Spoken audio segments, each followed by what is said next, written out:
rumah sakit kirain enggak. Selama itu nunggunya jadinya molor. Yang temennya nggak bisa ikut ya nggak apa-apa. Pokoknya ibu cuma support ya anak yang mau aja. Kalau ada halangan ya dikatakan. Oke, sekarang kita masuk pada pembelajaran KD 3.15, yaitu mengenai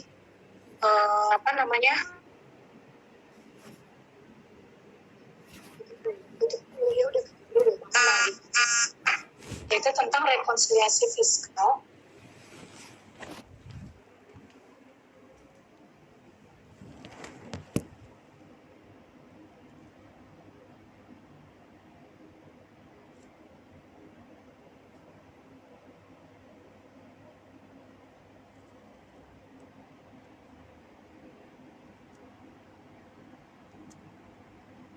Ya, untuk rekonsiliasi fiskal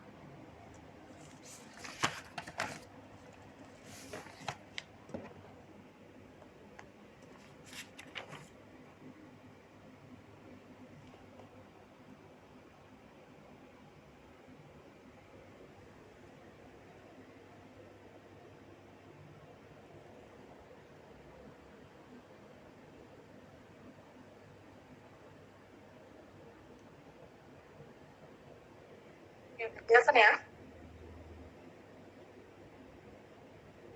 Oke, untuk rekonsiliasi fiskal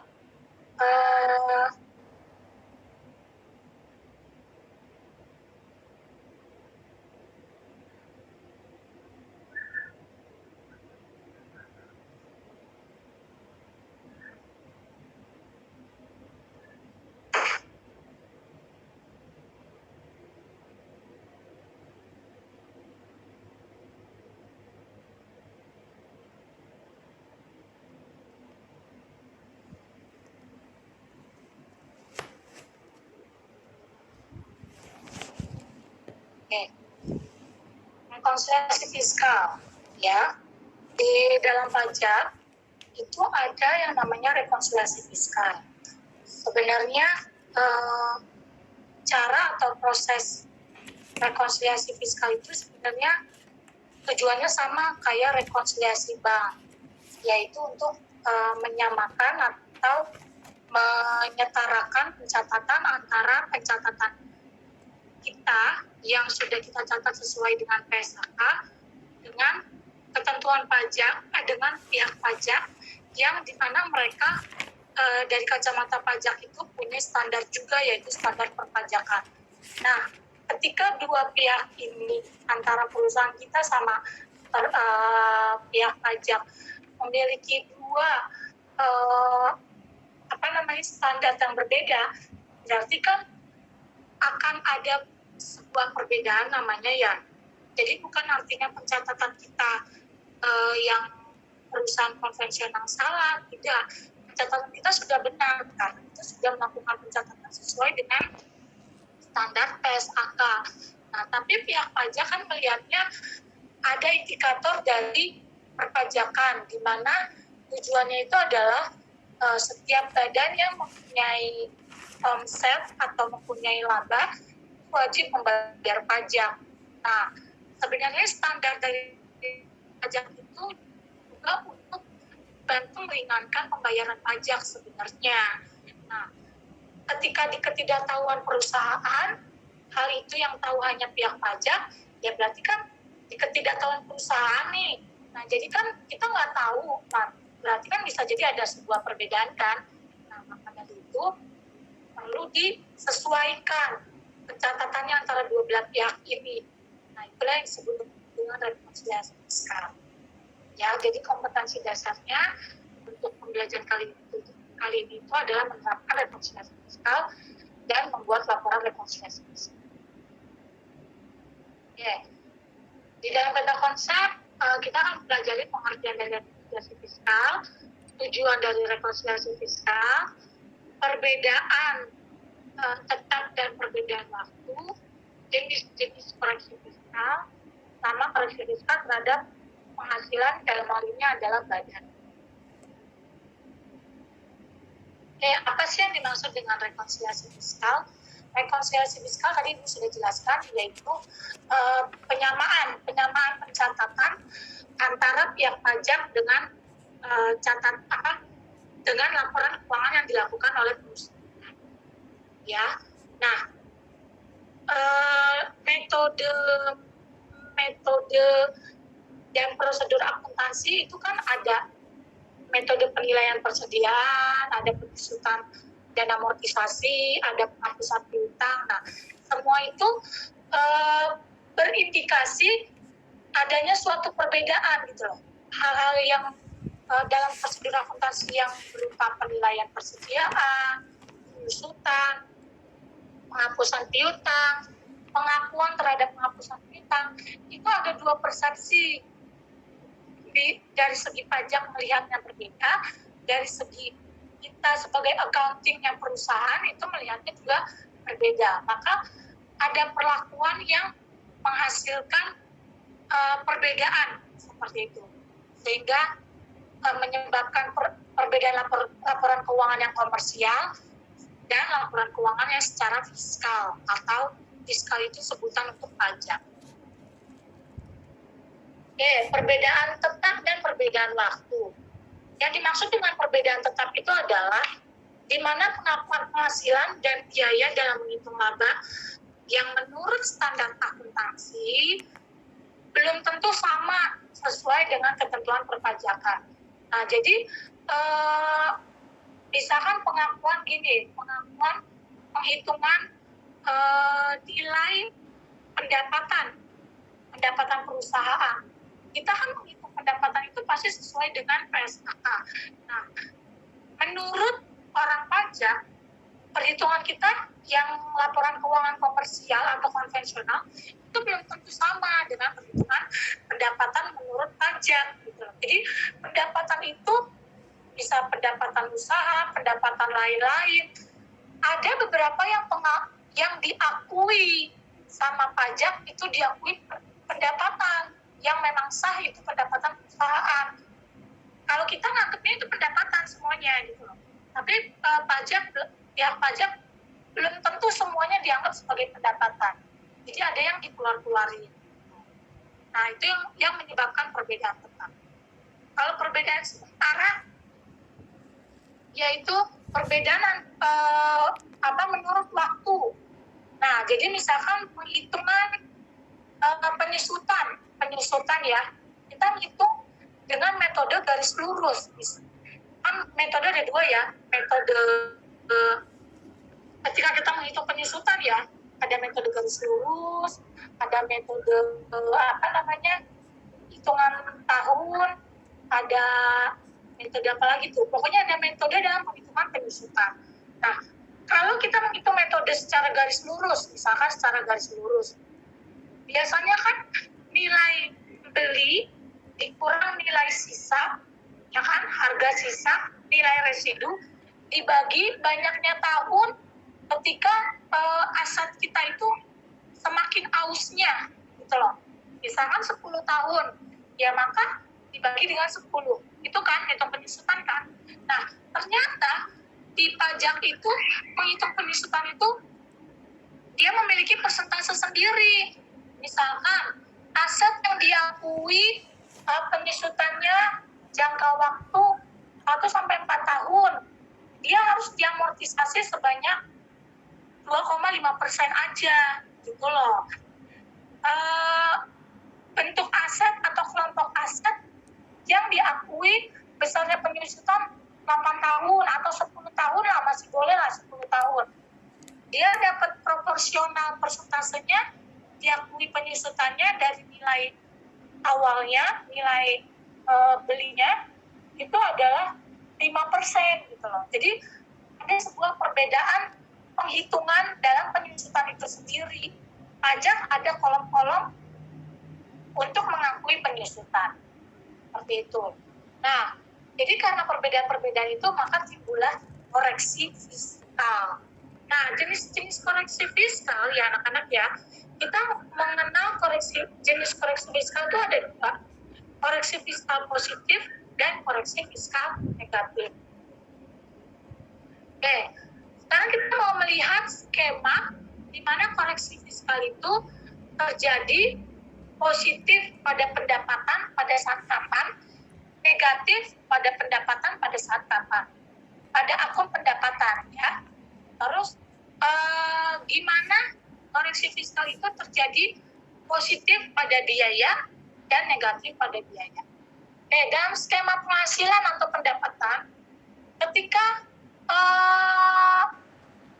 pengakuannya tidak sesuai dengan ketentuan pajak, artinya nilai pendapatannya lebih besar daripada pengakuan pajak, maka dia masuknya golongan koreksi negatif. Kalau pengakuannya dia lebih kecil, misalkan nih pendapatan perusahaan nih, kita mengakui di laporan keuangan kita pendapatan perusahaan itu 150 juta. Nah, ternyata setelah dianalisa dari pihak pajak, pendapatan yang bisa diakui sebagai pendapatan untuk sebuah perusahaan, untuk perusahaannya kalian, untuk perusahaannya yang udah saya baca nih laporan keuangannya, ternyata hanya 100 juta. Nah, berarti menurut pajak itu lebih kecil dong daripada menurut catatan konvensional atau komersial. Nah, kalau dia lebih kecil, dia masuknya koreksi positif. Seperti itu. Terus dari segi pendapatan atau penghasilan, kalau bentuknya keuntungan karena pembebasan utang sampai dengan jumlah tertentu, nah dia masuknya koreksi negatif. Jadi misalkan gini, utang kita terhapuskan, ya kan? Pasti ada penetapan atau peraturan yang mengaturnya. Nah, kita mengakui itu pendapatan. Pihak pajak menganalisa kembali, kalau dia masuk ke dalam pembebasan utang sesuai dengan peraturan, maka dia akan dikoreksi negatif. Nah, yang berikutnya penghasilan yang dikenakan pajak final, itu juga kena koreksi negatif. Penghasilan yang bukan merupakan objek pajak penghasilan. Nah, itu juga maksudnya adalah penghasilan yang belum kena pajak. Ya, penghasilan yang belum dibayarkan pajaknya di laporan keuangan itu. Nah, itu juga kena koreksi negatif untuk catatannya pihak pajak. Jadi nanti kalau kita mau mengkoreksi fiskal, misalkan kalian nih orang pajak nih, nanti akan ada tabel-tabelnya sendiri terhadap laporan keuangan yang misalnya kalian analisa. Seperti itu. Oke. Yang berikutnya,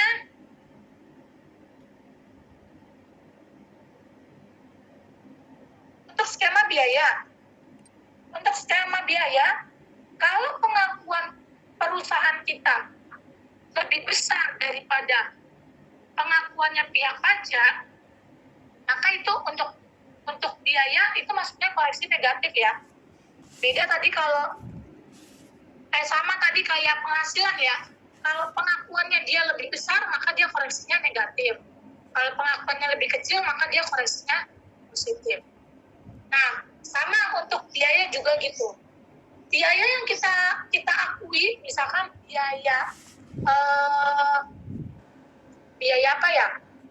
Misalkan biaya gaji dan upah karyawan, ya. Nah, kita nilainya 200 juta untuk beban gaji dan upah karyawan, totalnya 200 juta di laporan keuangan kita nih, ya. Nah, ternyata dianalisa nih sama pihak pajak, di cross check, diaudit lagi, dilihat, ditelaah satu-satu mana slip gajinya karyawan-karyawan. Ternyata di dalam 200 juta itu, di dalamnya disempilin, dimasukin.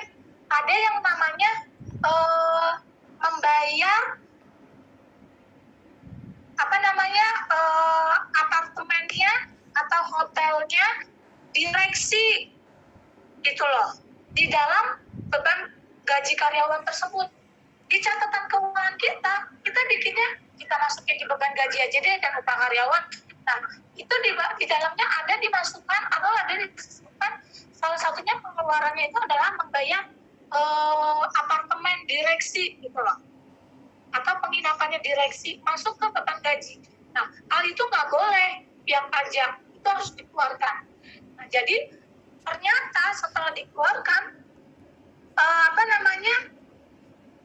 di pihak pajak melihatnya itu jadinya total biaya sebenarnya 170 juta. Nah, kalau dari segi pajak lebih kecil, maka dia masuknya ke koreksi positif seperti itu. Ya, nah jadi skemanya seperti ini. Kalau secara akuntansi diakui, secara fiskal tidak diakui, berarti kan dia masuknya koreksi positif. Nah, untuk di fiskalnya dia mengurangi.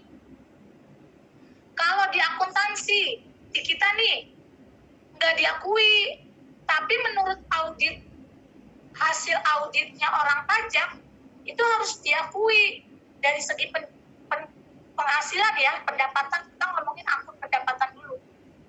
Kita nggak mengakui, tapi di cross check atau diaudit sama pihak pajak laporan keuangan kita, oh ada temuan nih. Nah ini harus diakui pendapatan. Nah itu masuknya ke koreksi fiskal negatif seperti itu. Nah di fiskalnya, di kejadian fiskalnya harus ditambahkan, karena kita nggak mengakui, jadi harus ditambahkan ke laba kita jadi makin besar seperti itu. Nah untuk beban atau biaya, kalau secara akuntansi atau secara perusahaan kita atau laporan keuangan kita diakui, secara fiskal nggak diakui, maka dia masuknya ke koreksi fiskal negatif seperti itu. Nah, untuk area fiskalnya itu tambah-tambahan sama kurang-kurangannya itu menambahkan. Kalau untuk beban dari catatan kita nih akuntansi kita nggak ngakui, tapi dari segi orang pajak menganalisa laporan keuangan kita ada temuan, oh ini termasuk biaya nih harus diakui nih. Nah itu maka dia fiskal positif. Nah di fiskalnya, di kolom fiskalnya itu harus dikurangi kalau koreksi fiskalnya positif ya. Kalau koreksi fiskal positif dia mengurangi, kalau koreksi fiskalnya negatif dia menambahkan. Oke. Nah itu untuk teorinya. Sekarang Ibu akan memberikan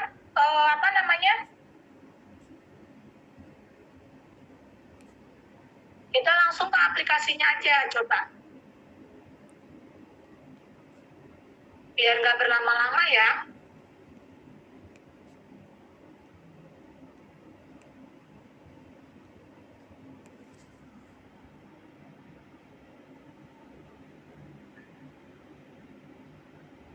Soalnya sih sebenarnya soal yang kemarin, oke.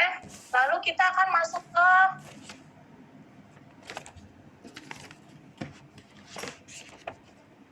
sorry, alasan.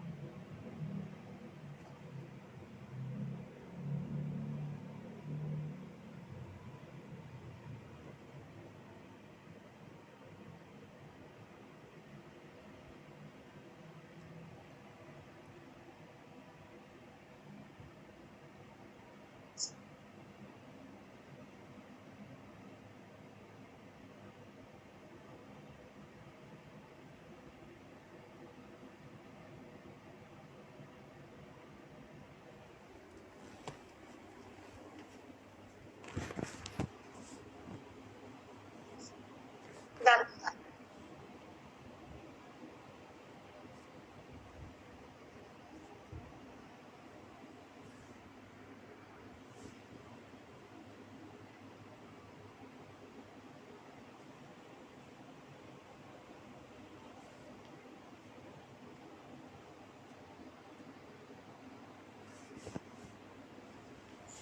Ini ya. Oke, ini nih. Ini kan soal yang kemarin nih.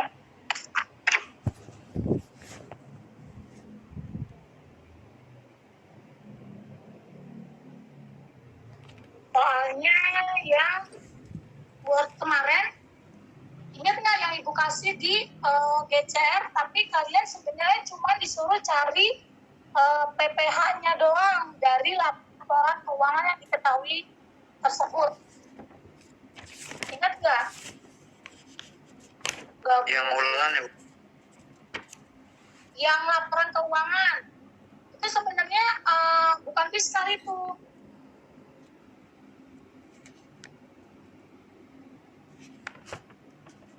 Yang BCR.